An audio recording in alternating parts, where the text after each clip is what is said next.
Hi folks, evening. It's Saturday night chats on a Wednesday night again. We'll have to get this name sorted. I think yeah. Anyway, good evening if you're going to be watching us, and hi if you're watching us after Wednesday. As usual, we've got Leigh Harris, our friend from Penzance. Hi Leigh, how you doing? Hello, mate. Yeah, doing good. Nice weather in Penzance. It's all good. Oh, lucky you. We've had it peeing down with rain all day, basically. Typical Scottish summer, really. We've had one day of sort of weather and nice weather. We went to the beach one day, that was it. So yeah, and it's raining the rest of the time. So and we've got some new friends with us tonight. They're our guests. This is our guest panel here. So that's for any comments that we maybe like or don't like. Just hold the emoji up. Yeah. Yeah. So I'll let you have a wee chat first, because you've had a couple of videos out this week on your channel, which is Leigh Harris, Leigh Harris.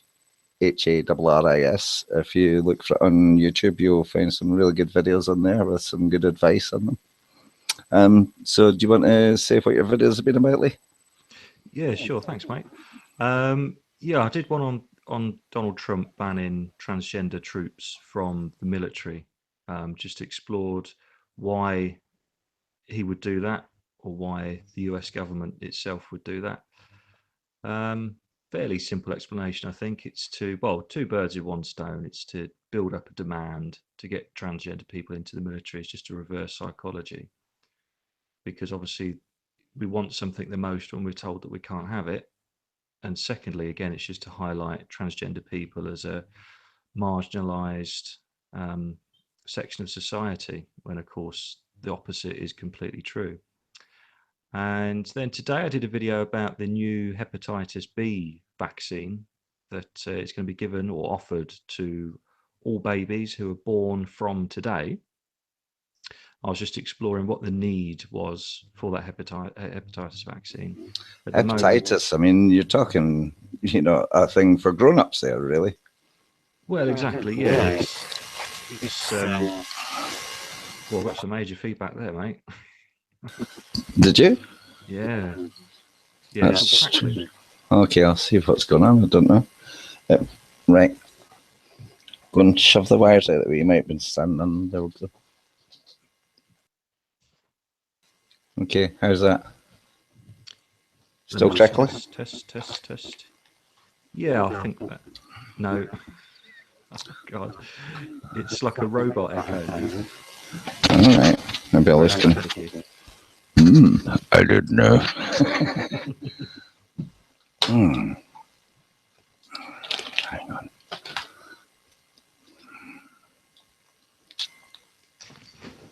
Can't win with this technology.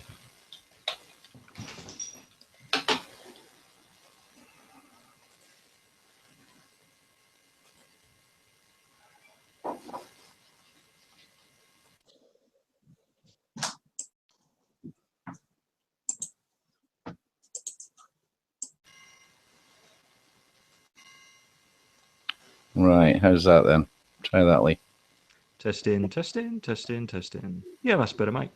Okay. I never did, but it fixed it. Yeah. I didn't do anything. Oh, right. I went and switched the mic off and back on again, and yeah, it seems to be okay now. So. Yeah, no, that's cool, mate. Yeah. No, glad it's fixed. Yeah, so yeah, hepatitis isn't really a baby virus. You get it, well, primarily through injecting needles, which I think the only place a baby would have a needle injected into it would be at the GP's office. You can get it through intercourse. Again, I don't think a baby's going to be doing that. And at the moment, the infected population of the UK with hepatitis B is 0.03%. So it's, in effect, well, it's just completely meaningless. It's there's no epidemic of hepatitis B. But this takes the baby's 8-week injections from a 5-in-1 jab to a now 6-in-1 jab. So the vaccines have effectively been increased. That's shocking. I mean, the fact that they're injecting people anyway, injecting babies with, high amounts of chemicals and toxins that they really shouldn't have in their body because they already have an immune system there to fight against anything. And I can't see any newborns needing to fight against hepatitis B. Well, no, exactly. I mean, they screen pregnant mothers to see if they're infected with hepatitis B and if that's going to affect the baby. So at that stage, they single people out that do need some assistance, where the baby would genuinely be at risk. But how that then transfers to injecting millions of babies across the UK every year is absolutely ridiculous. It's all about money, of course. You know, the NHS is purchasing these vaccines. So, of course, they're going to put as many as possible into the schedule. It keeps the pharmaceutical industry ticking over, but at the expense of our children, unfortunately. Yeah, that's always the way, isn't it? I mean, it's and it's not made out to be an option. It's not like people are told, okay, well, like you can either have your child vaccinated or you don't have to. You know, it's just, you know, it's not compulsory. But that's not what people are told. They're told they have to have it. You know, they don't realize it's a choice. Exactly, yeah. The GPs and the health service in general, they're just salespeople. They're selling the vaccines, and that's what it's all about. And a bit like a double glazing salesman coming into your house trying to sell you the latest window. Well, that's exactly what these people in healthcare are doing. Is just trying to sell the latest vaccine. So they will tell you a load of lies. It doesn't necessarily mean that the GP is knowingly lying to you, but this comes from their medical studies. This is what they're told. The pharmaceutical company sells it to the NHS. So the NHS representatives have been under the spell of all the sales spiel from the industry, and they just pass it on to the parents. And of course, first-time parents are the most at risk because they're the ones that will be most worried. They, you know, they don't really know how all this works, and they trust the GP, so they'll go along with what they're told. When you've got health visitors coming around every few, you know, literally every other week, after the baby's just been born, they'll be pushing it as well. Just like they push taking your baby to the hospital for a hearing test. Yeah. That is literally a couple of days after the baby's been born. Why on earth would you take a newborn baby into a hospital environment Why is it where, so important? well, exactly, yeah, yeah.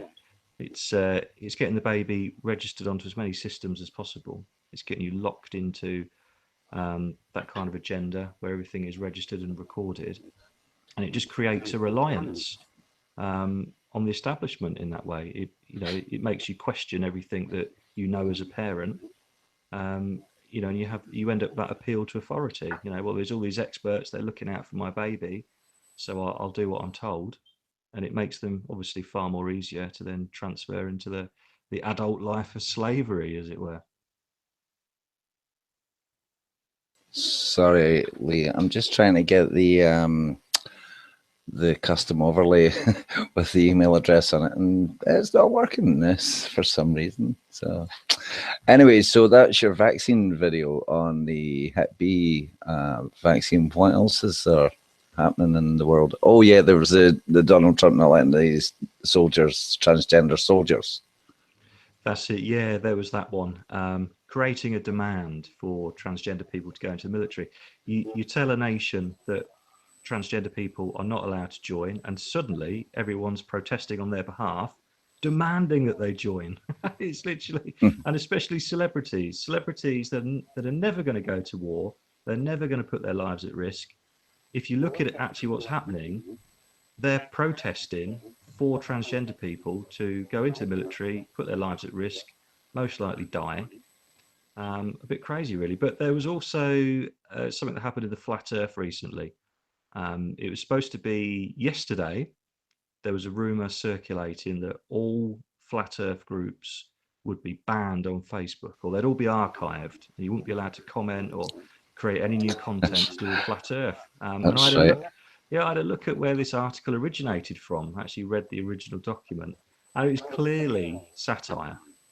And they really went overboard on it. It was quite funny.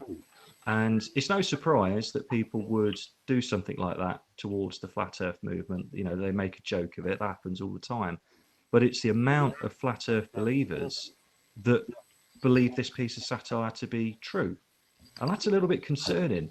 And I mean, it coincides with when I go through my Facebook feed and I trawl through the absolute load of rubbish that's been posted in links and such like to clearly fake news stories. I don't quite understand how there's such a majority of people that are missing the obvious, that are just sucked in by complete liars. It's a bit concerning when you see that happening, and that flat Earth rumor was just one example of it, really. But it just does make you wonder, you know, where does it end? You know, what will it take for people to realise that something isn't true? Do people just not look into anything anymore? Do they not read anything? Do they not do any research?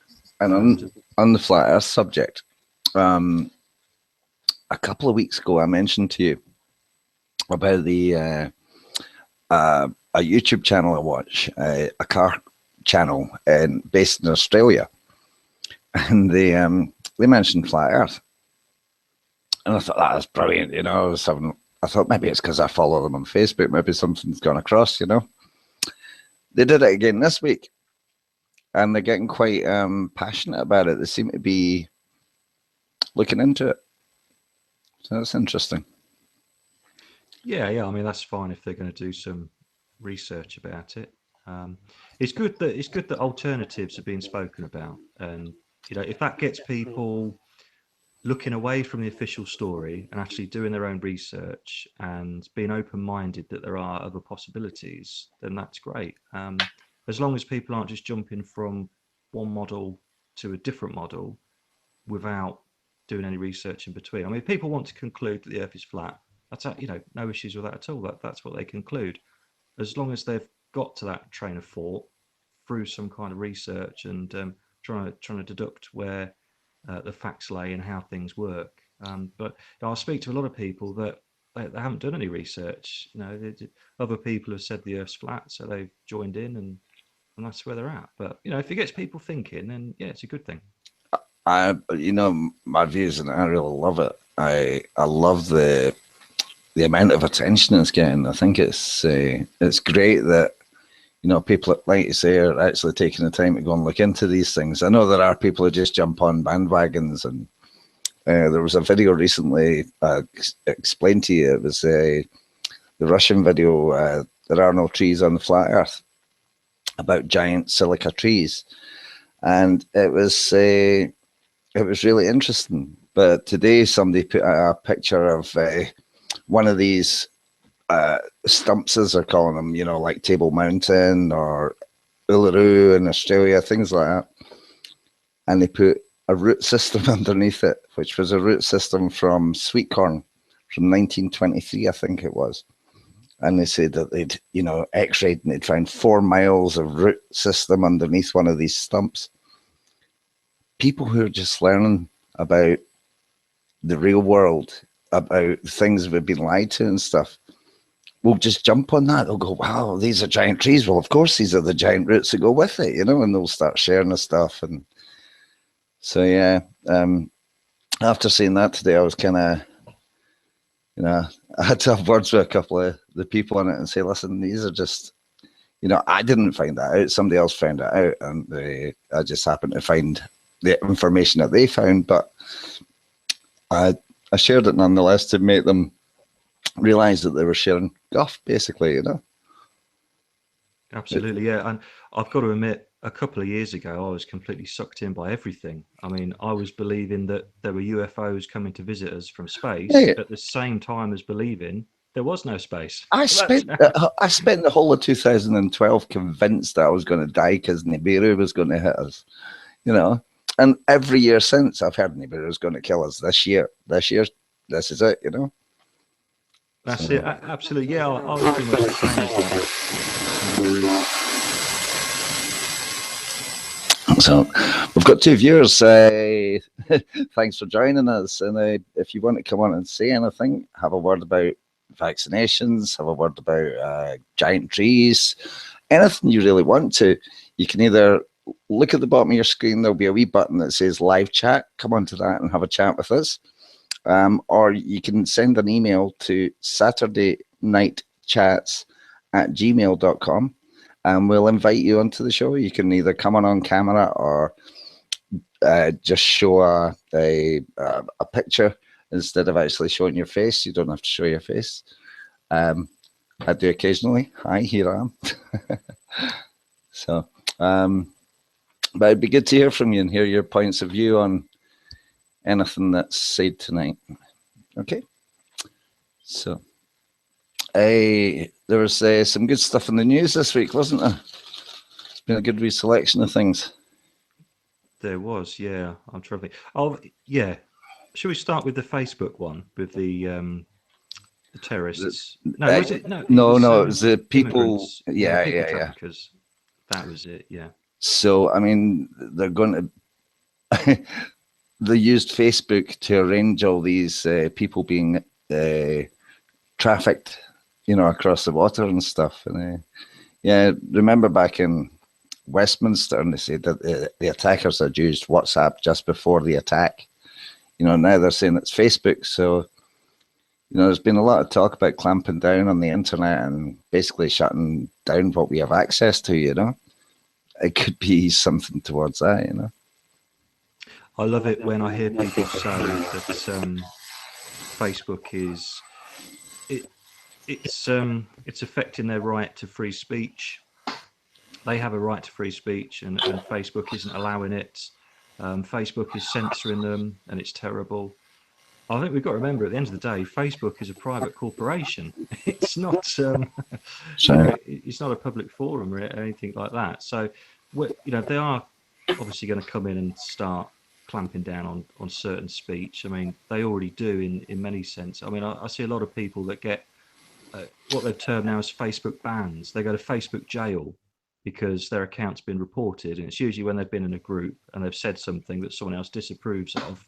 They get reported, I don't know how many times, and they end up getting a ban from posting on Facebook for a few days.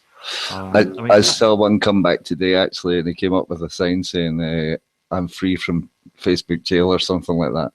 That's it, yeah. I've seen quite a few of those. Yeah, and it just goes to show, I mean, there's people in prison right now because of things they've said on Facebook and things they've said on Twitter. So we already don't have many freedoms on these corporate facilities that we're using. So already they have clamped down because you have to be very careful what you say, because A, your account gets reported, you'll end up getting suspended. B, at worst case, you'll end up with the police at your door because you said something naughty that's upset someone else. So the freedoms are already gone.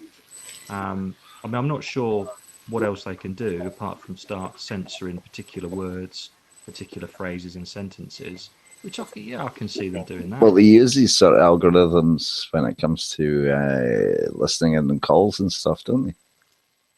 Well, yeah, I've heard they do that. Yeah, trigger words that trigger off the monitoring. Terrorist is one of them.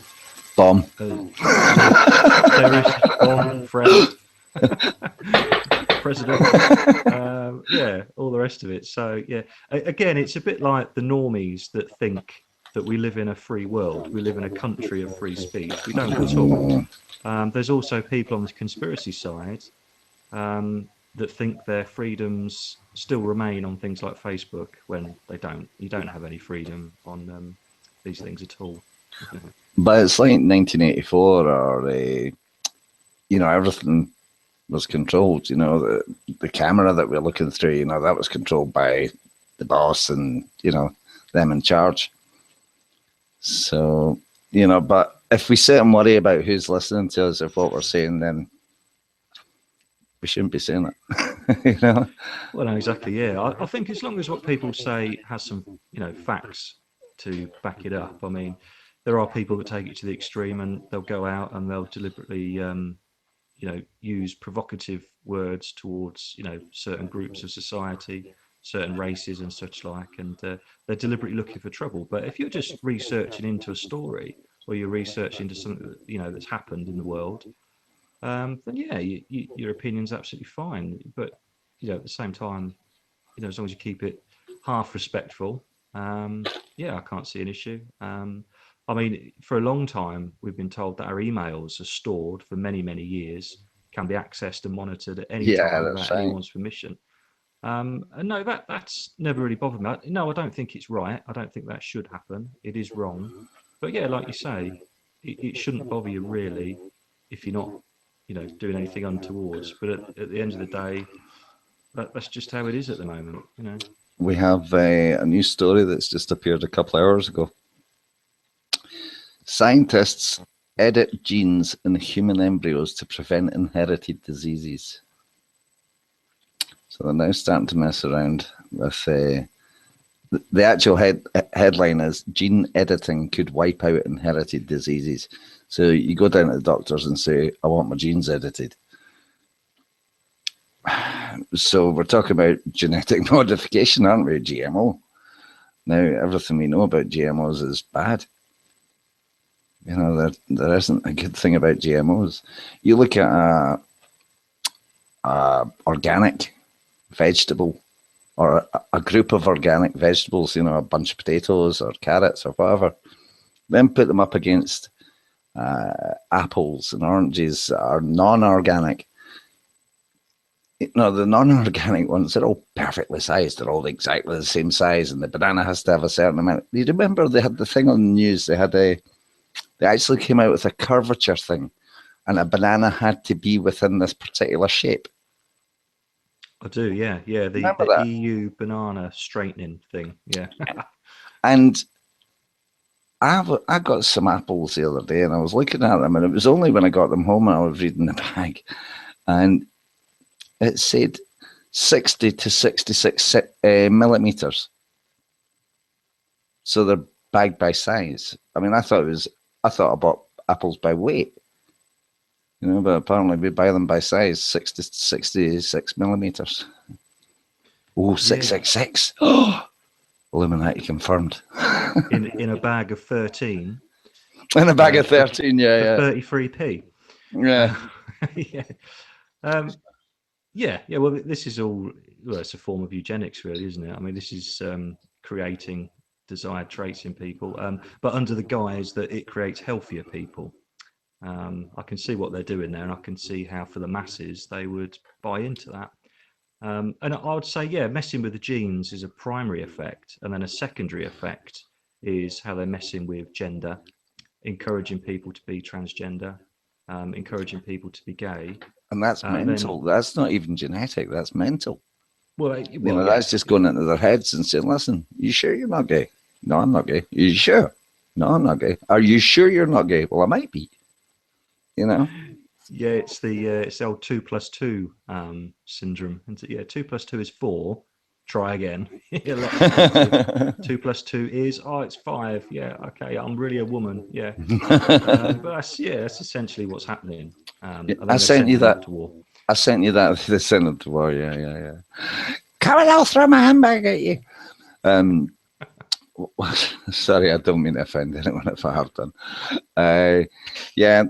It's I sent you something the other day about the makeup for guys. Now I can't remember who the company was now, but there was makeup for guys, wasn't there? There was. I remember. I remember reading that. Yeah, that's promoted quite heavily. You end up, if you use this makeup, you'll end up looking how the photoshopped male models look, with the perfectly clear skin. But men have been wearing, or encouraged to wear, eyeliner. I think it was described as guyliner for many years. Guyliner. Captain Jack Sparrow, I think, was one of the most famous ones to encourage that in men. But I mean, if you look at makeup in guys, I mean, you can go back as far as, look at Adam and the Ants in 1981 wearing a white stripe across the nose and a couple of stripes down the cheek, and he had eyeliner on and stuff. And celebrities have always worn makeup. They have to wear makeup on camera because camera picks up everything, so they have to cover up these blemishes and things with half a ton of slap, That's it. Yeah. Now putting it into the social realm, making it a social trend. But it all fits in perfectly. If you're not going to submit to being a woman, then you can at least dress like one and wear the makeup like one, and that's the next best thing. So you're halfway there. But yeah, it is a social construct that's been encouraged now, and I would imagine it's going to become pretty popular. Next story in the headlines. I mean, I'm just referring to Sky News here, just having a wee quick scan through the headlines. Neymar, I don't like football. It's not my thing. But this football player, Neymar, you like football, don't you, Lee? I do, yeah. Yeah, never heard of the band that you're into or that, but anyway, Neymar agrees world record £450 million transfer from Barcelona to Paris Saint-Germain. How can anyone justify the cost of somebody saying they're worth £450 million because they kick a ball better than somebody else? Yeah, it's absolutely ridiculous. I've got no idea where they get these values from. I do know there's an obscene amount of money goes into the sponsorship, especially anything to do with Sky as well, when you get the live matches. And although I'm aware that it's bread and circuses for the masses, it's to keep people entertained. I still do follow it, and the club that I follow spent many years in the lower leagues, and that didn't get any TV coverage, no high-level sponsorship, and it was very much almost like your Sunday league stuff. You go down to the local park on a Sunday morning. There's two teams. They've been in the pub all night. They're absolutely hungover. And they're just out kicking a ball. That's the type of thing. But slowly, the club I support worked its way up, and it got to the English Premier League. And yeah, it's a completely different scenario. Suddenly, you are talking about people being transferred for millions. The wage bill is absolutely incredible. And then you look at people that are saving lives. Look what they're paid. Struggling to get an extra 1 or 2%. That's it. Yeah, we've got extreme poverty, people on the streets, and these people have been given that amount of money. And of course, most of them end up being accused of rape in nightclubs, then go to prison, or they crash their Ferraris and nearly kill themselves, or they drink driving. They end up getting really messed up. It's a bit like young celebrities, child celebrities, that they've got a high percentage chance of ending up committing suicide and being completely deranged by the time they're 20. I think it's the same for a lot of these footballers. But yeah, no justification at all. On large amounts of money, I've got a couple of stories that go along with this. I watched a video last night, which was, I do watch Formula One. I like the F1. And it was telling you the wages of the drivers, which I thought was really interesting. For example, the guys in the lower cars, the ones at the back of the pack and things, they're on 150 grand a year. You're like, well, that's actually that's not bad. I'd race a Formula One car for free. If you're listening, McLaren, that's a contract. I will work for free. You went up and it was going up and it was showing you Sebastian Vettel, 30 million. You're like, that's a lot of money, Lewis Hamilton, 30.5 million. I think it went the extra half just to show you he was better. Then it went on to Fernando Alonso. And he's with McLaren, who are doing terrible just now. And they've done terrible for the last 3 or 4 years. He's on hundreds of millions of pounds from McLaren. And you're just like, but surely this should all be performance related. Now, it would be performance related if they were working well, if they were doing well, but they're not doing well. They're starting to claw their way back. But also on the financial thing, with large salaries and things, the government announced this week, British Gas announced this week that everyone who's with British Gas is going to get a 12.5% increase in their bills. Which is extortionate anyway, because we already pay way, way too much because we shouldn't be paying at all for it because it's... Anyway, the boss of Centrica, who is the owner of British Gas, in April gave himself a 40% pay rise from 3.1 million to 4.15 million. Not bad, eh?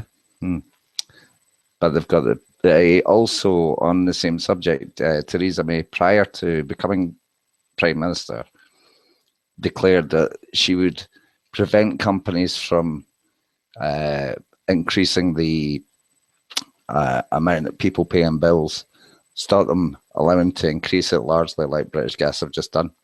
But of course, now that she's Prime Minister, and you can do it, it doesn't matter. So, yeah. All the corporations get money. We don't. No, absolutely. And on the subject of Theresa May, I mean, you know my opinions on prime ministers and politicians. You love them. You like to vote. Yeah. You're a Tory stunt. I'm only kidding. He's not, I promise. Yeah, I support the system. No, I mean, Yeah. to me, they're puppets. Obey. I don't believe they've got the control that they say they've got. And what Theresa May has done there, backtracking on her pre-election statement, to me, just verifies it. You know, More than one. She doesn't have the control.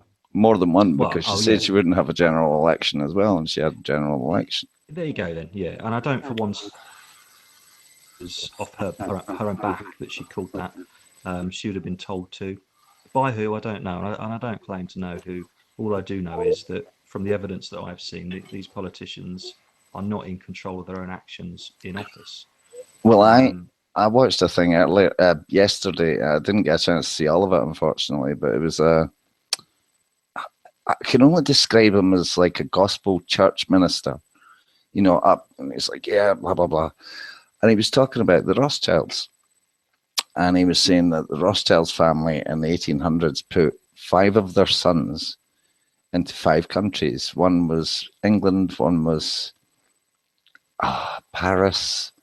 Can't remember what they were. And they set up the central bank and had them head the banks in each of these countries. And I mean, you want to talk about who controls our government. I mean, that's the name that always comes up, isn't it? It is, yeah, the Rothschilds and the Rockefellers. Rockefellers, yeah. Two big names. My only issue with this is if you truly ran the world, as a, you know, in a sense of the New World Order, would you really have your name out there? Would you appear publicly? And it's a difficult one because I can see the argument that, well, how can they really not when they're in control of so many things? That, you know, their name is going to be out there, it's going to be on public record. But if you're controlling the show, you know, you would be above that. You can get around that. But the thing is, I mean, there's you've got people who, you know, you've had like President Bush Senior standing up talking about creating a new world order. Barbara Bush, you've seen her talking about it. So I don't know about, you're saying, would you stand up there and be a public person if you were actually this Dr. Evil in the background, you know? Yeah, and I see where you're coming from. To me, it's still very much a Wizard of Oz situation. You know, the wizard is behind the curtain. And so you believe there's somebody, you think that the Rothschilds are the public figure? Yeah, I do think every figure in the public light who is researchable are in effect carrying out the duties. I mean, you can see the chain of command go up the ladder, but I do believe that, you know, whatever group is controlling things is just not going to be in the public light. So yeah, I do think that Rothschilds, Rockefellers, yes, they're extremely powerful. There's no doubt about that at all. There's evidence for that, of course there is, and of course they do have a lot of influence. But I do believe that they are being influenced, and, you know, ultimately their public image is to be used as the fall guy. Come on then, Lee. Who are they being influenced by? I honestly don't know. I don't claim to know, and I never would. I'm not. No. I'm just theories. Come on. I mean, there's got to be someone. Do you think it's? I don't even know where to start with it. You know, it's, you get so deep into looking into things that.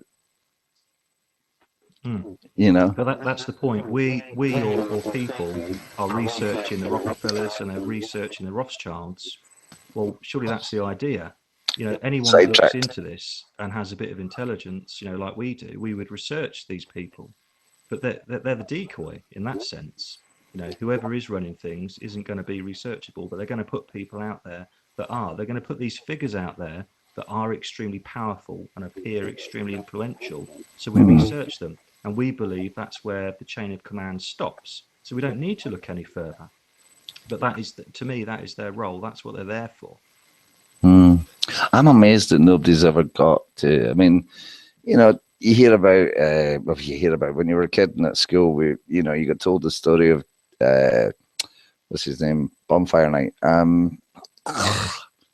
with the mask. What's his name? Guy Guido Fawkes. Fawkes, yeah. Tried to blow up Parliament. Nobody's tried to do it since. Got all this technology now. They've got their hands on guns. They know how to make bombs. Nobody tries to ever do the Parliament sin. Do we even know that he did? We don't know. Maybe it's a story put out there saying, listen, somebody tried once. We kicked his ass. You can't do it. Exactly. And if we look at other history about uprisings all over the Western and westernized world, we hear historical accounts of the peasants uprising, and you know, for a short time winning. They may have taken over some authorities in some lands, but then ultimately the leaders all end up hung in every story. I just don't get it. I mean, these people are easily accessible. We're talking about the Rothschilds and that. How come nobody's ever taken them out? They've taken out John Lennon, took out, you know, Tupac, or was it Tupac, the rapper? Got shot in the street or something. Yeah, you know, yeah, that's they could take these people out, but you know, I saw a guy walk up to, I don't know which Rothschild it was, in the middle of the street and started talking to him, asking him questions, and it's like, well, you can't be that unaccessible, you know. So surely, how's nobody tried to bump him off? Also, how has a small country like ours, how come the people haven't just got together and gone, let's go and kick ass? You know what I mean? There is police out there, and if 100 of us go down there, they'll send out 300 police. But if there's 20,000 people go to Parliament, they've not got 20,000 police to police that. You know? All these groups that go out there and they shout off on Facebook and stuff, and they're like, oh, we need to do something about this. See if they actually all got together. You know, a lot of these pages have got thousands and thousands of members. If they all got together, they could actually do something. They don't realize it.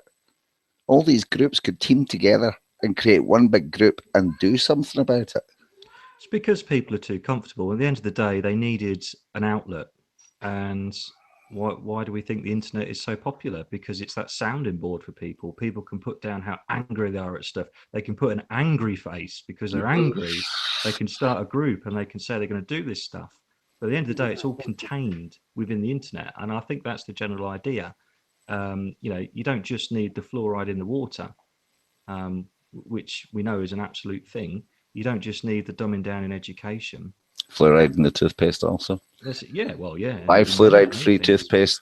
Holland and Barrett, the internet, buy it anywhere, but get fluoride-free toothpaste. It's very good as well. It tastes really nice. That's it, yeah. And I mean, that's the thing. I mean, if I'm going to be critical of myself, you know, we go back to the football analogy.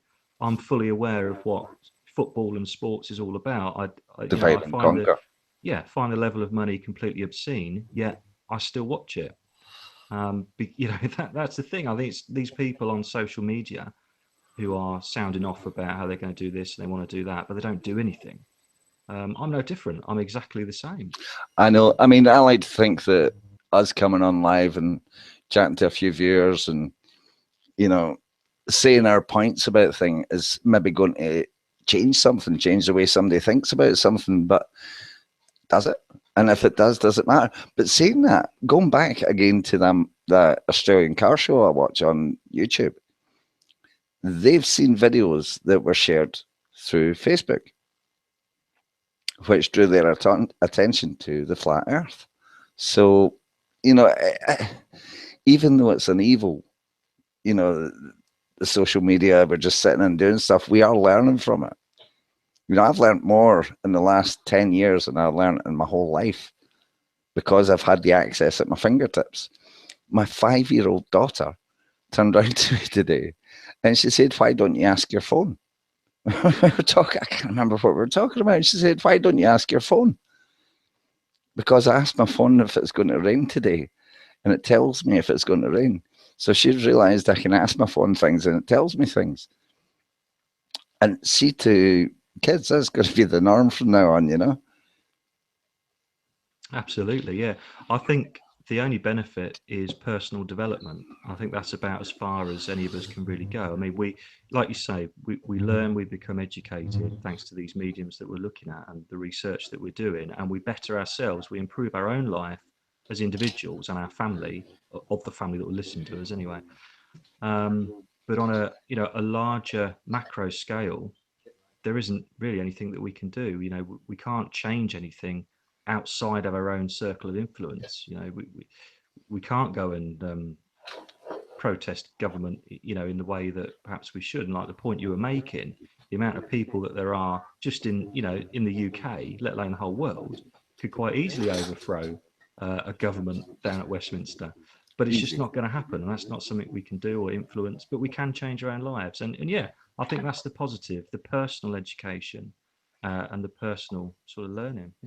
Talking overthrowing and protesting about things, have you seen any of the stuff from the fracking down in, where is it now? I'm not sure where it is. But I get quite a bit on my Facebook feed, and you see the way the police are protecting the corporations down there. I did. It's absolutely horrendous. The level of violence that's been inflicted on those protesters has been absolutely incredible. I mean, yeah, we could say these are people that have gone out and they're trying to do something, for good in their own minds. And look what's happening to them for it. Exactly. Yeah. The violence levied out against them was absolutely disgusting. But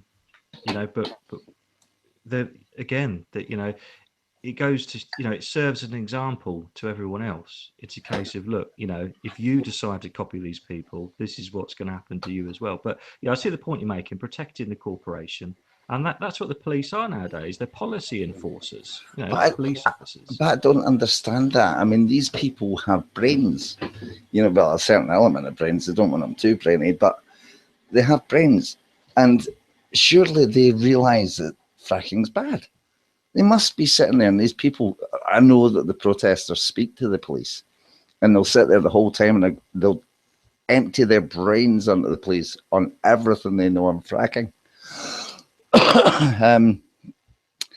So these police must be sitting there going, yeah, I know, this is really bad. This could get into the water. This could cause earthquakes.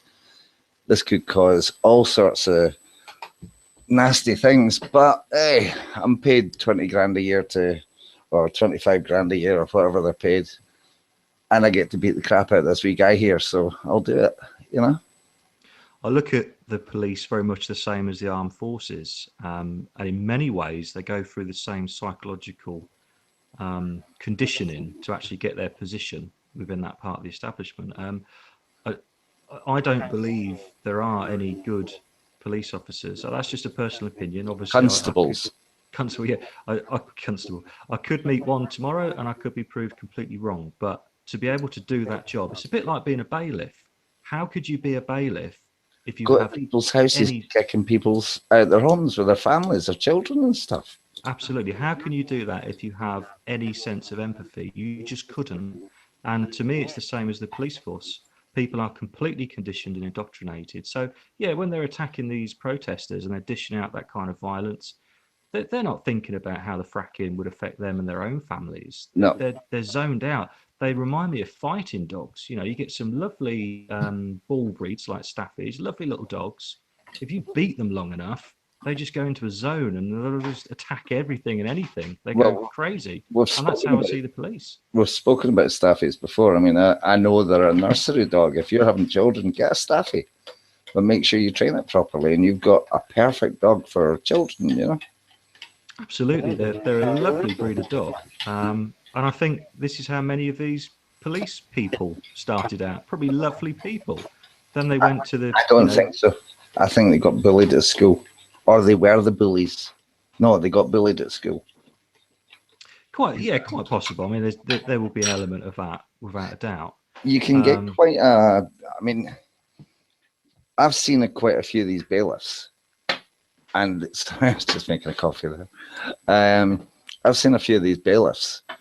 And you see them turning up. There was one in particular, and there was a big Scouse lad who was there who stopped the bailiffs doing what they were there to do. And the bailiff was there with body armor on and all these tools and all this. And you're just like, you've been given a bit of power. And you're just like, oh, look at me now. I'm like a policeman, you know? And these people have got to go home. Surely their wife turns around to them and goes, so you have a good day at work today, darling? What'd you do? Oh, I kicked 5 families out of their homes. They're homeless now. But I got a bonus. Yes, absolutely, yeah. For a short time, I was a doorstep collector and a loans agent. And although it's not on the same par with bailiffs or debt collectors or anything like that, I mean, the general idea was helping people with short-term loans, but ultimately it was wrong. At what percentage? Well, the APR was extortionate, that's for sure. But you know what people don't realise is the APR is the interest you pay if you've not made any payments for an entire year. So if Mm-hmm. you're going to take a loan with no intentions of paying for a year, then yeah, you're going to get a high interest rate. But anyway, regardless, it's all wrong. And for a short while, I was zoned out, that was on a very very low level. So I kind of get where the psychology is with these people. You do switch off, and you get you get such pressure from above. You're abused by those above you, the manager roles, and you know everything else through the head office. And every day is almost a misery. You can earn some really good money, but you have to switch off all emotion. All of your moral code has to go, and it's far too easy to do that. Looking back now, I can see how it was completely wrong, but I didn't have any powers whatsoever. So you put a human being into the role of a police officer or a bailiff, and you know they're in the same Nothing can situation. happen to you. Well, You yeah, know, I that's mean, it. if you Yeah, punch this guy, nothing's going to happen to you. Just say, look, don't do it again, you know? that's it. It's, Yeah, yeah. and the police are, you know, we talk about gangs in the UK. Well, the police are the biggest gang, and they're unbeatable. You know, so And they're soon to get worse because they're being taken over by G4S, I believe, if I'm not that's right. mistaken. Yeah, yeah. Many departments in constabularies up and down the country already have G4S running it. My local constabulary has G4S in the custody suites, so Okay. there's no actual police officers there anymore. It's all G4S. And yeah, you often see G4S now policing security, policing that's in security for public events where it used to be the police officers out there. Now it's G4S. With, Yeah, they're everywhere. with police powers. Yeah, yeah, absolutely. And an even worse mindset than police in a way, I think. It's, yeah, because again, it's the power thing, you know, it's handing a gentle puppy a couple of swift kicks to the nads, you know, and then sending it out. You're just getting the wrong type of person out there, you know. They Especially when are, you're offering sort of somebody a job at, you know, not far from minimum wage and say, well, look, come on, we'll get you in here, we'll get you in a uniform, we'll get you, you know, and yeah, it's not good.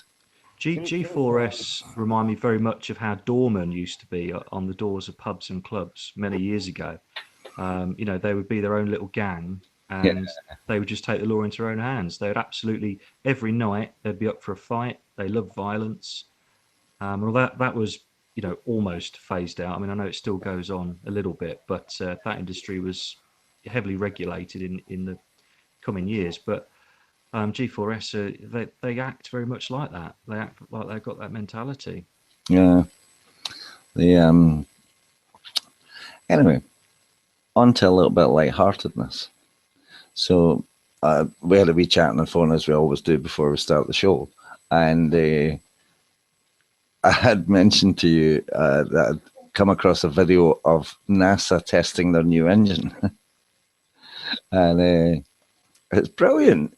I encourage anyone to go and watch this and tell me that they really believe NASA do what they say they do. They're showing you this engine, and then they show you CGI that's so realistic that I was actually looking at it going, wow, they've got this rocket taking off. They must have used the engine, you know, they've gone and taken off.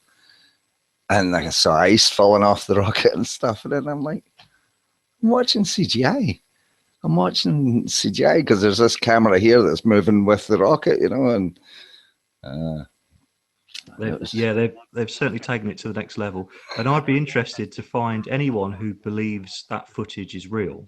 So anyone that believes NASA tested that rocket, slap yourself. who also believes that climate change is real and that they, as a human being, are responsible for climate change and must be taxed for it, when they also believe NASA poured swimming pools of fuel to test a rocket. I mean, No, what? it's not. The climate change was caused by your wife using hairspray. That's it. Yes, Yeah, yeah. I drive a Yeah, diesel car. It's my fault as well. You know. that's it. Yeah, we're all to blame. But how can someone believe that we're all to blame for climate change and also believe that NASA is dumping that amount of wasted fuel into a rocket test? I mean, really, you can't have it both ways. You can't believe both things. It's crazy. It really is. You know, especially when there's sort of technologies out there to use different methods, to use cleaner methods. You know, traveling. I don't know if they can use a catapult and fire a rocket in its space or something, but you know, there's got to be. Did I just say space? I didn't I? Wherever wherever they go with the rockets. So yeah, it's NASA every day, every other day. In fact, I guarantee I can put on the Sky News app now. Go to technology, and there'll be something new from NASA. There always is. In fact, let's do it because it'll be quite entertaining. So yeah, you're right. At least every week they make a new discovery about a new galaxy somewhere, the new possibility far of away. life.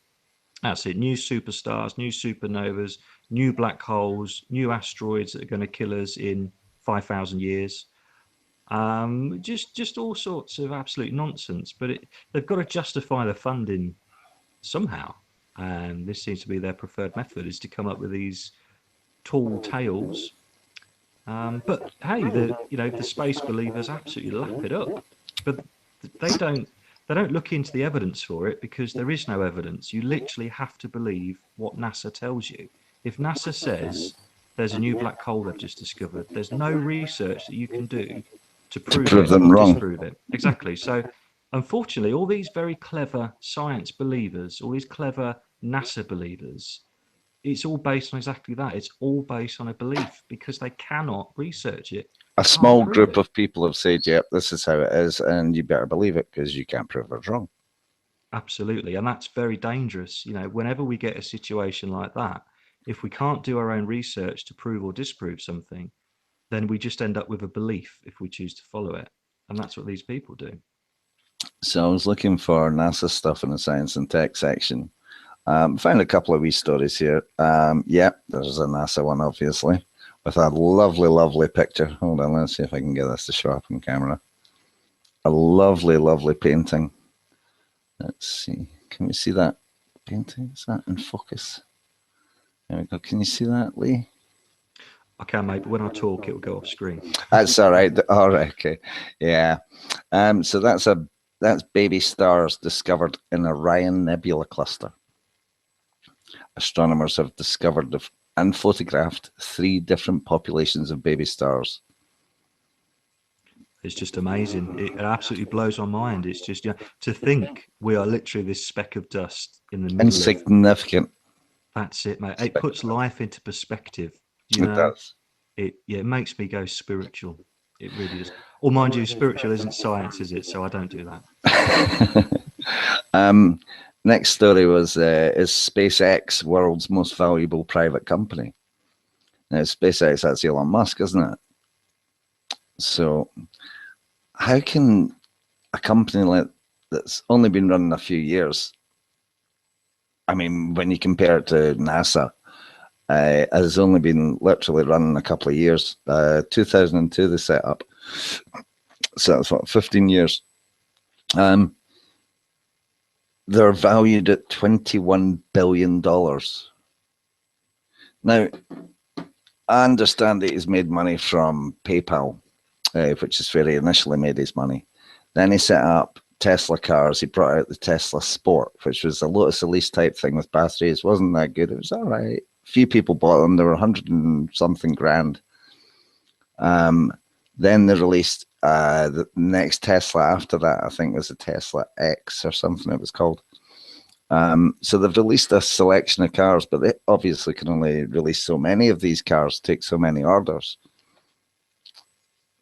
Then he's built a spaceship.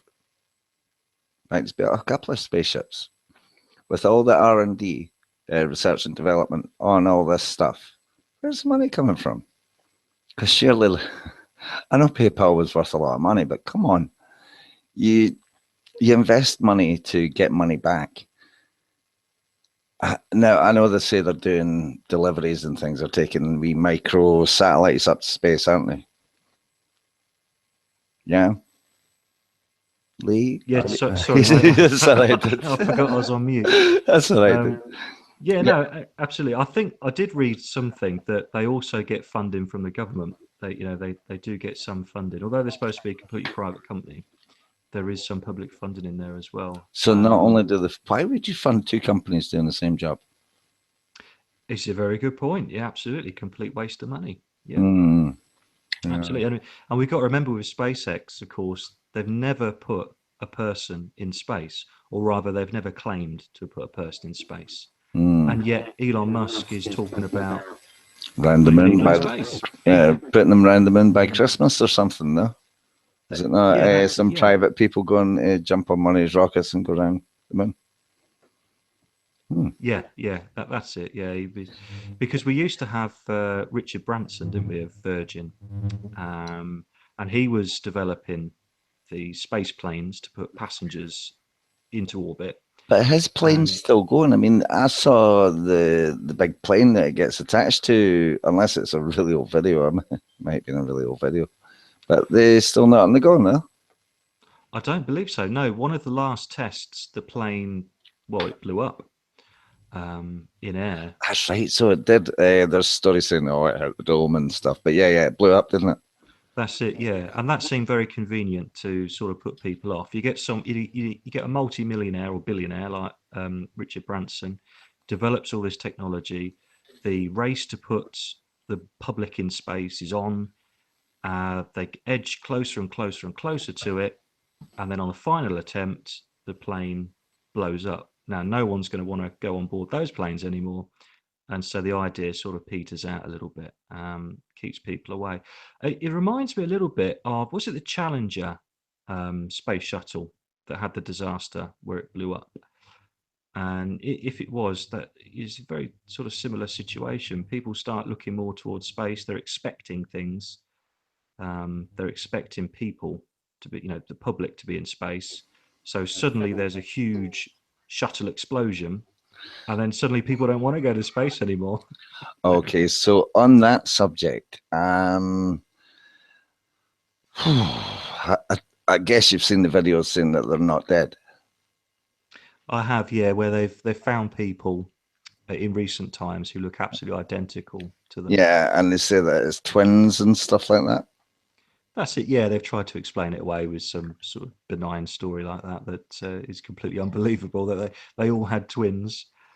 Yeah. So thoughts on that? Do you think it was just a thing just to scare people off space travel? Yeah, I do. I do think it was staged. Again, a bit of a hypocrite because I always bang on about evidence. I don't have any evidence for it. I'm just, purely personal opinion, and I could be completely wrong, of course. But no, I'm with you on that. Yeah, to me, it was definitely staged, and it was staged for the purpose of putting people off wanting to go and putting the pressure on for NASA to produce the goods when this happened. It throws cold water on it. Here's one for you. So with the belief that this is a flat plane and the sun and the moon are actually a lot closer than they say they are, what if we have landed on the moon? Yeah, it's an interesting one. If we had landed on the moon, do you mean what if the original moon landing mission was real, or do you mean what if they'd done what if it's real and it's, I mean, the reason that it had so many flaws in it was it's that close that they could take a camera crew with them and they managed to film the landings, etc. Yeah, I don't know. I was just thinking, like, because when you look into the flat plane thing, the moon isn't 250,000 miles away and the sun isn't 93 million miles away. They're matters of 3,000 or 4,000 miles away. If that's the case, that's achievable. You can travel 3,000 or 4,000 miles on Earth. So surely you'd be able to do it up the way. Yeah, I see where you're coming from. Yeah, and I agree with your points. The sun and the moon definitely appear to be closer, and there's no real evidence to disprove that because the evidence we're given is completely randomly shoddy. Mm. But to believe that the moon landings were real, the ones that we were shown, we would have to then also believe that the landing craft that we've looked at was real. And okay, let's presume space still isn't what we're told it is, but the moon is. We still have to believe that that landing craft got that high in altitude and safely landed on this object. I know. That's the only bit that that would prevent me from sort But of maybe they thinking that. didn't want to show you the technology they used to get there. Well, no, Yeah. the reason I'm asking is because say it was achievable to get to the moon. I mean, I just you've seen a funny thing happen on the way to the moon, haven't you?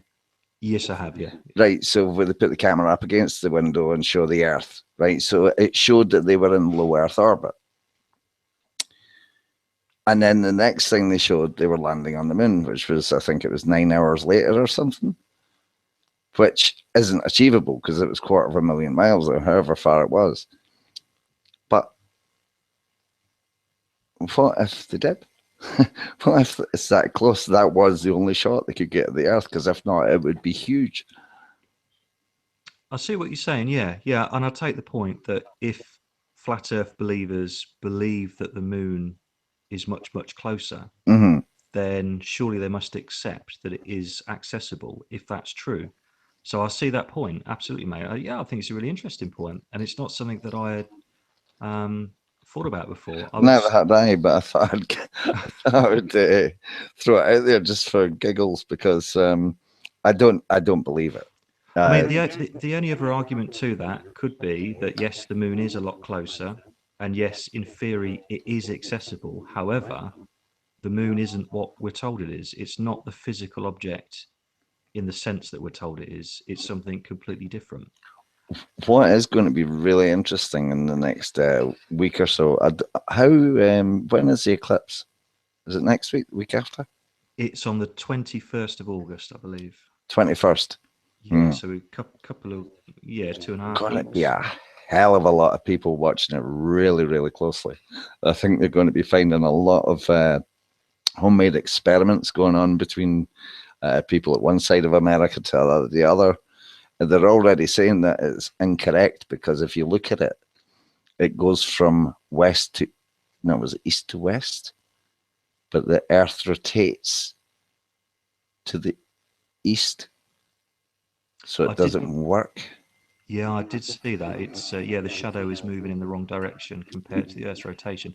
But I think the other thing as well is the size of the moon's shadow. People have pointed out that the actual shadow being cast by the moon would appear far, far too small from what the model should actually present. I've not looked into it too deeply. Are you talking how it comes to a point? Yeah. So that point should actually only cover maybe a square mile or something. I think they're saying it should be bigger. Yeah, no, think. I'm just giving that as a ballpark figure. I didn't mean that. Oh yeah, yeah, yeah. I think from what NASA has told us the shadow will be, from the model, the observations of the model, we're told the shadow should be much larger. But that's something I've got to look much more into. I've not really given it too much thought, but they're just the things that I've picked up on, that I've seen out and about. But yeah, it will be interesting. I remember here in England, you would have had it in Scotland as well. Not that many years ago. You're not far away, are you? I was about to say we're not in England. I'll tell you what, if I renew my passport, then I'll come and see you. Yeah, mate, you're more than welcome, but you can pay your own visa. Oh, cheers, mate. Yeah, I've got to get past border security first. Yeah. That's all right. Just give them a bottle of Ironbrew. They'll be happy. Ah, there we go, mate. Yeah, that's all right. Product placement. We'll get kicked off YouTube. What was I going to say? Oh, that was it. Yeah, a few years ago, Sorry. we had a solar eclipse. Yes, I'll tell you exactly when it was. Ah, right, go on. It was the year that I met my wife. It was 1999. No, it definitely was 1999 because I was staying in Gowan Avenue at the time. Yeah. We've had something. Maybe I'm thinking of the wrong type of eclipse then, because we've had something that I saw when I was in this house in Penzance, which All was right. I Okay. moved here 2006, so it was sometime between 2006 and now. It was where it went completely dark, and there was a really strange atmosphere because the sun was blocked out. So I yeah, the thought moon. it was 99 was the last one. Oh no, my son said something about one once. When was that? Must have literally been within the last 5 or 6 years, I think. It would be great if I had something at my fingertips like the internet or something, wouldn't it? Yeah, if only they would invent a Google. Yeah, I know. Imagine if there was such a thing as Google. Let's see. Last solar eclipse, isn't it? Not lunar. Yeah, I think so. I think that's what it was. Yeah.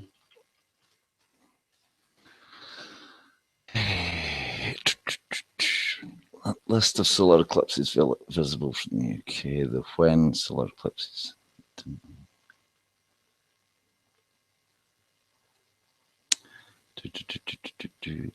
This is being called the Great American Total Solar Eclipse. Let's hope it is great.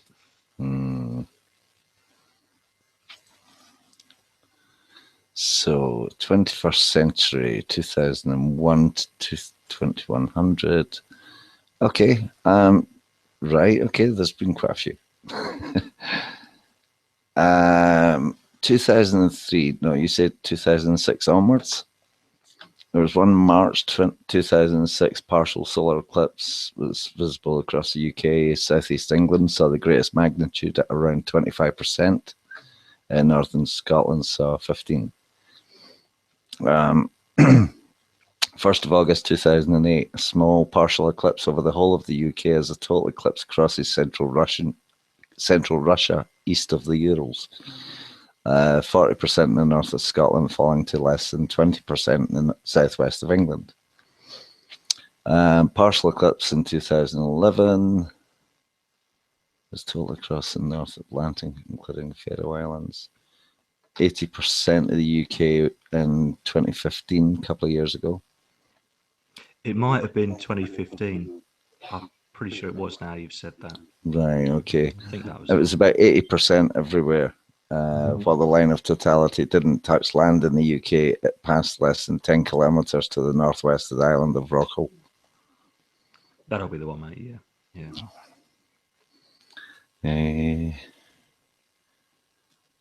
But yeah, this is a total solar eclipse in parts of the USA results in a small partial eclipse visible at sunset. But doesn't make sense. That big ball of light, getting its light blocked by another big ball of whatever. Yeah, lined up absolutely perfectly. Sort of a 1 in a million chance, given the orbits that we're told. Yeah, it's a miracle of life, mate. Are you playing with your what do you call it again? Your saber, your lightsaber. Keep your. No, I'm not. Oh, is it my microphone playing it? I don't know. It's not a major thing. It's only a wee quiet thing now and again, but it's just. No, it's just me talking. Oh, is that what it was? Sorry. That's my voice. So, yeah. Well, I mean, as you know, I'm up in Scotland, and the weather up here has been absolutely crap. It's just rained nearly every day. And you know, I've looked into controlling the weather and stuff, and you do wonder. It's the summer holidays. You know, do you want kids out playing, or do you want them sitting at home playing with tablets and phones? Well, exactly. Yeah, want them out really. Yeah. By talking to the weather, I've got us a new weather guy. So I'll just pass this over to Al with the weather. Tonight's gonna be hot and wet. That's nice if you're in the lady, but it ain't no good if you're in the jungle. Nothing real special right now. We've got our captain. Sorry, couldn't help myself there. I don't know if you heard that. Is that Mr. Murphy? No, it's not. It's Robin Williams from Good Morning Vietnam. Ah, right, gotcha. It's Al, the weather guy. It's hot and wet. That's good if you're in the jungle, but ain't no good. It wasn't good if you were a lady, but ain't no good if you're in the jungle. So, not much in the way of terrorist stuff going on in the UK. I heard there was they foiled an airplane attack or something like that. I've not heard that one. That's a new one to me. I need to find out. It was something to do with Australia at first. Then it was apparently the UK helped to stop this attack happening. Oh, of course.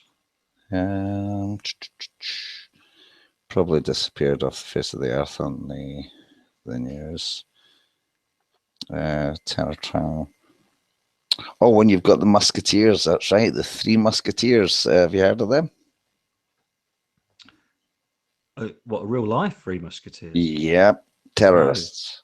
No. And it's put their bomb-making gear on the news. It's a very high-definition picture showing you this pipe bomb and some shotgun cartridges next to it. And I'm guessing that's a ignition source of some sort next to it. Yeah, so anyway. I can't believe they're still doing this. Do you remember when they did the thing, 3D printers came out and people started getting 3D printers? And on the news, they turned around and said, somebody's put out the blueprints on how to make a gun on the internet using a 3D printer. Here's what it looks like. And it's like, if you go and tell people about it, they're going to look for it. I went and looked for it. There's this new game you should never play. Oh, what's the address? Oh, it's www. Yeah, I do remember that. Yeah, absolutely do. I can't find that story about the terrorists. Because it's so secret and confidential. It makes you wonder what the next thing is going to be, because there clearly is going to be something. I think I know. It's got to be North Korea, surely. Surely that's the next Nagasaki, no? Yeah, that'll be an interesting one. That will, yeah. But I mean, this or dates Iran. back. Yeah, or Iran. Yeah. I mean, North Korea, the whole situation there dates back so many years. It's like every year we get a story that says in the morning North Korea is going to launch a nuclear missile against us. Yeah, we have 12 hours before North Korea launches. And of course you wake up the next day and nothing's happened. Yeah. And then they repeat it again the next year, and then they repeat it again the next year. It obviously never happens. It's just it's keeping that bogeyman alive. It used to be Russia. But I guess too many people have gone to live in Russia. There's too many business connections. But North Korea is the perfect isolated enemy where no one can really verify anything. No one's really got any connections with. So the media or the government can come out with any story it likes about North Korea because no one can verify it. Apparently cannabis is legal. In North Korea? Apparently, yeah. Oh, right. Okay.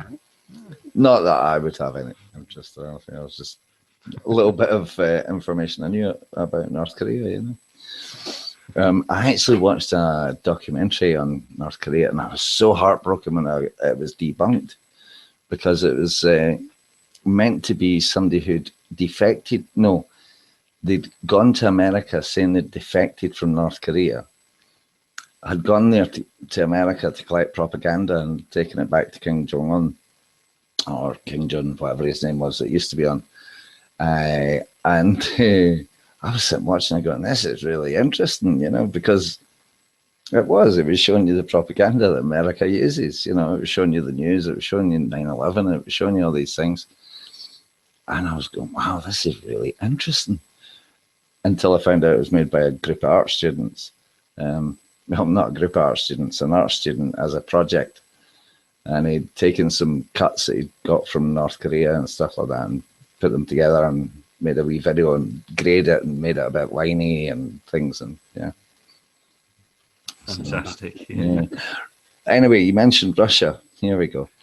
Do you watch any Russian videos? No. Do you Try not? to. No, I urge you, anyone, go and watch the videos in Russia. They're hilarious. What they get up to. Do you know there's a thing in Russia with women walking their irons? No. What, by the cable? They hold the cable and drag the iron along the ground. Okay, why do they do that?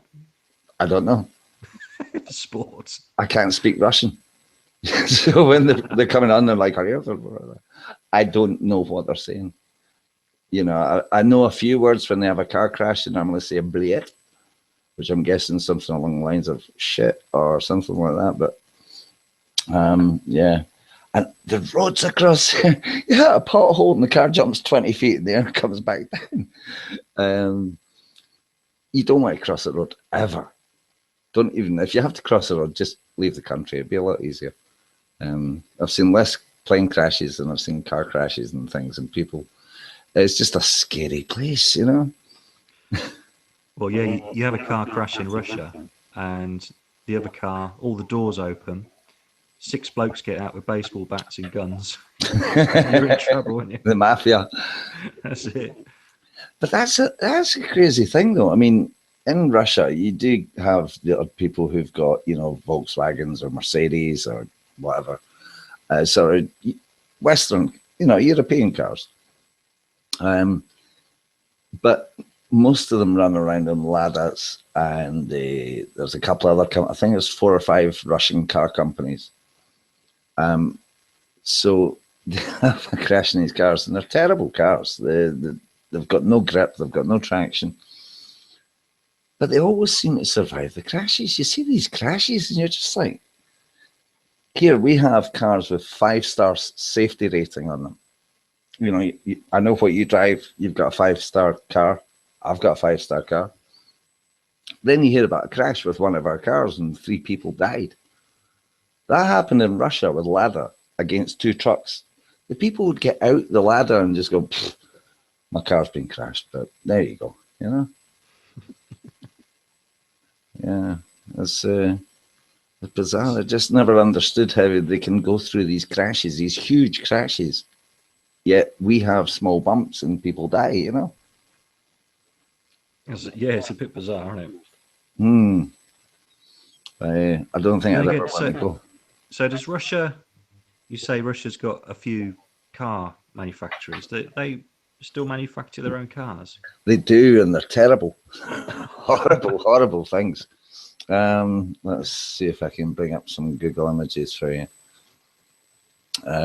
Yeah, well, you know Lada, don't you? I mean, I'm sure you've owned one at some point. You look like a Lada owner. I still do. You still own a Lada, do you? Yeah, I've got 2 of them. Your car's shaped like a Lada, mate. I wouldn't go too far with that one. Hang on a sec. Russian manufacturers. So you have Gaz. Oh, God, you've got lots of them. Wow. Okay, so you've got Gaz, G-A-Z. You've got Avtovaz. You've got Gaz Group. You've got Solars JSC. You've got Dervers Automobile Company. Yeah, wow. Jeez. Oh. And GM appears to be connected to Lada. And so does Avtovaz. Renault Russia. Okay, so images. All right, okay, I must have clicked something because it's got a Russian word in the search. There we go. Images. Yeah, right, dream on. There's like all these concept cars come up. So, yeah, it's not really showing real. Oh, here we go. It's showing concepts. Show real cars.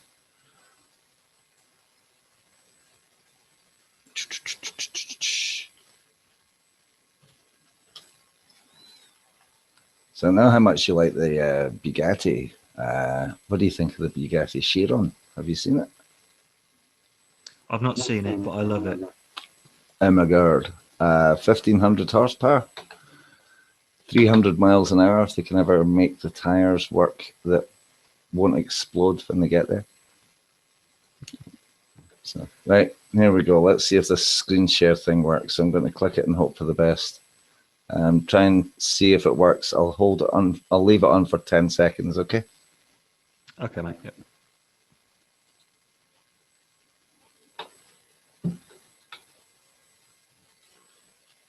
Right, that should be it on now.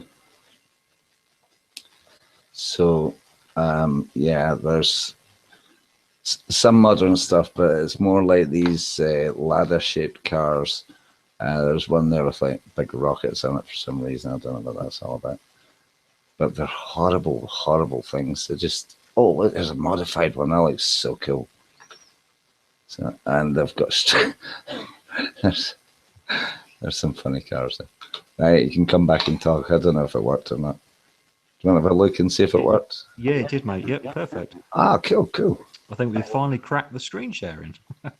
Well, yeah. Stop. Right, I'm back. Hey. So, yeah, their cars are horrendous. You know, I think they're made of like paper mache and stuff. The Trabant. Wow. Have you heard of the Trabant?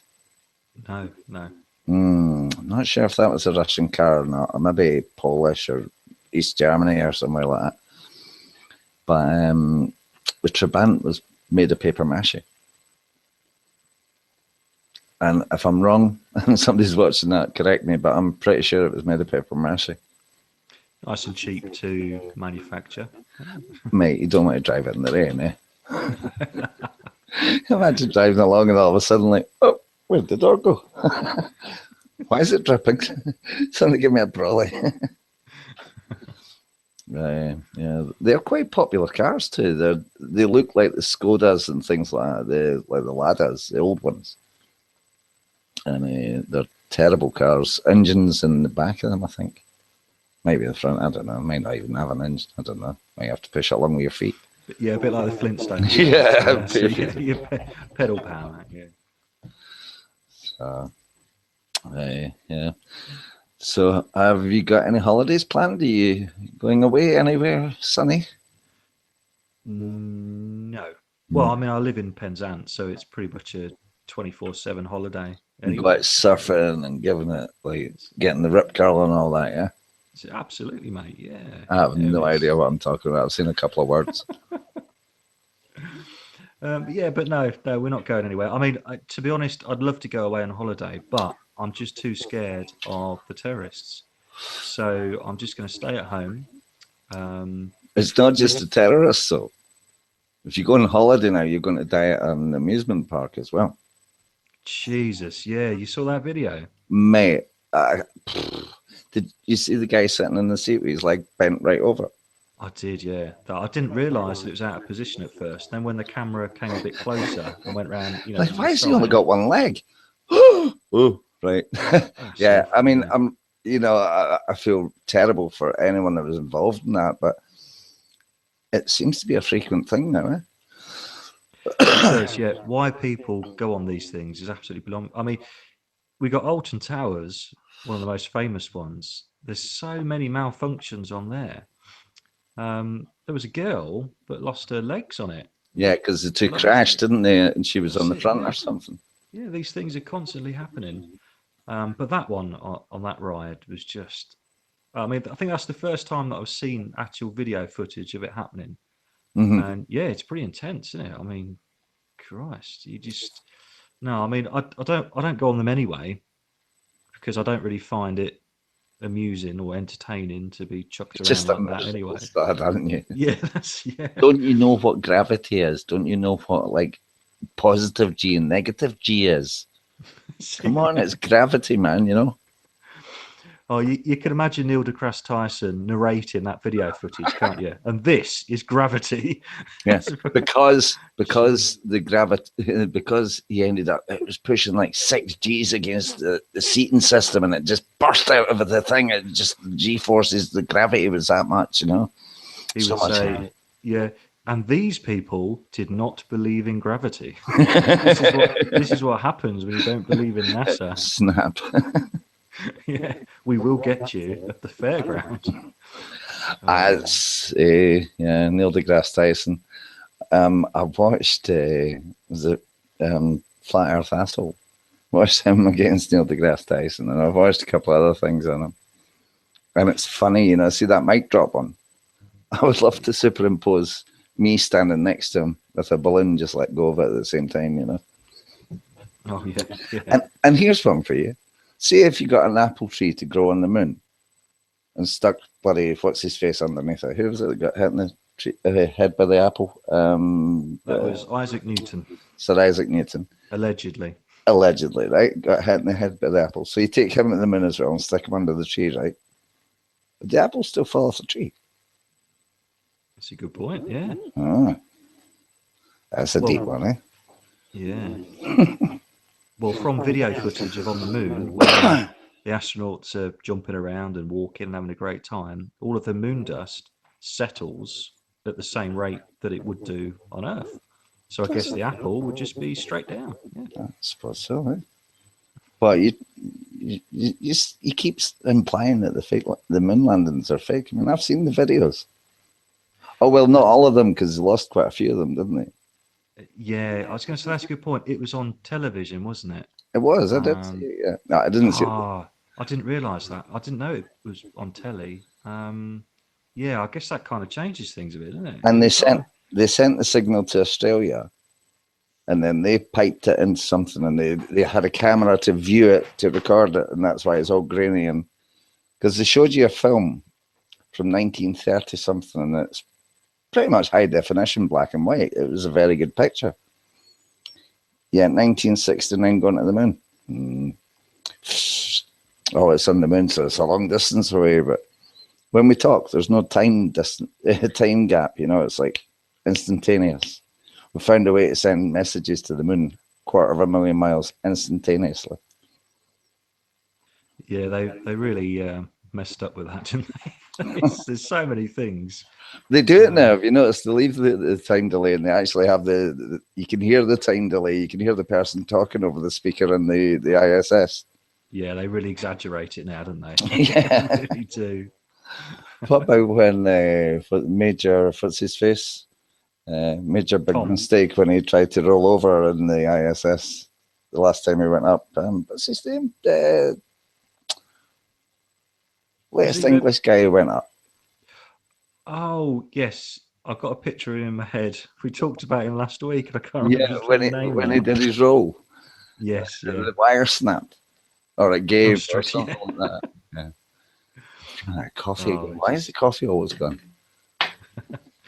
Right, mate. I'm good. Yeah, no, it's been a good chat. I'm going to have to love you and leave you. But yeah, same time next week. Same time next week. We're going to have to do something about the name because we need to get it changed to Wednesday Night Chance, I think. But we'll see if we can. Well, we could keep the email address as Saturday Night Chats and just change the channel name to Wednesday Night Chats. And I think you can change channel names. I'm not sure. Yeah, I'm sure we can. And now that we've got the screen sharing working as well. So we can, yeah, that's quite handy to put up a few clips there and again. And, you know, it's I don't know what it is that stops it working, to be quite honest, because I can't see what I'm looking at. I'm only seeing my screen, so I can operate the screen. That's all I've got. So right. I don't know what's actually visible to you. In fact, hang on a second. While we're on, 2 seconds before you go, I'll just quickly do a screen share. Sure. And what I'll do is I'll do a picture type thing. Screen share. You should be seeing the screen. You don't have to speak. Pardon me. Oh wow, doing trippy stuff then.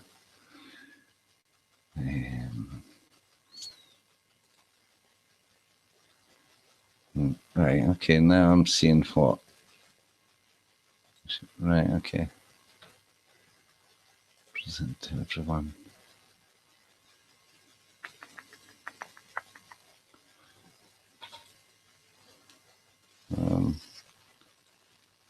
So you should be seeing, if you have a look, you should be seeing what I'm seeing while I'm scrolling.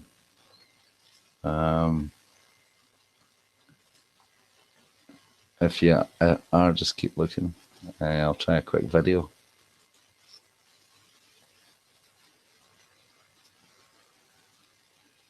Is that streaming at full speed?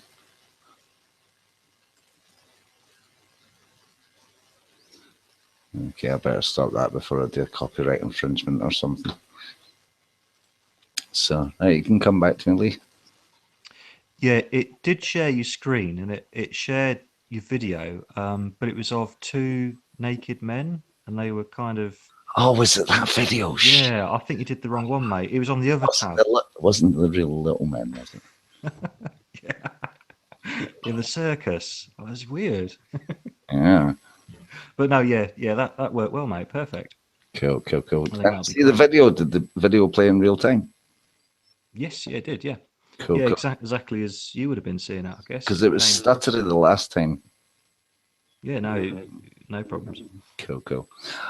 All right, folks. Well, again, thanks very much, Lee, for meeting up with us on this hangout, and catch you next week. And the same to everyone else. Thanks very much for coming on and having a listen, and hope to see you next week. Bye. And don't forget to subscribe, consume and obey. not in that particular order. Yeah. What is it? Come on, Lee. See you later, mate. Yeah. Consume, buy, obey, subscribe. That's it. Consume, buy, obey, subscribe. Okay. Cheers, mate. See you later. Cheers, guys.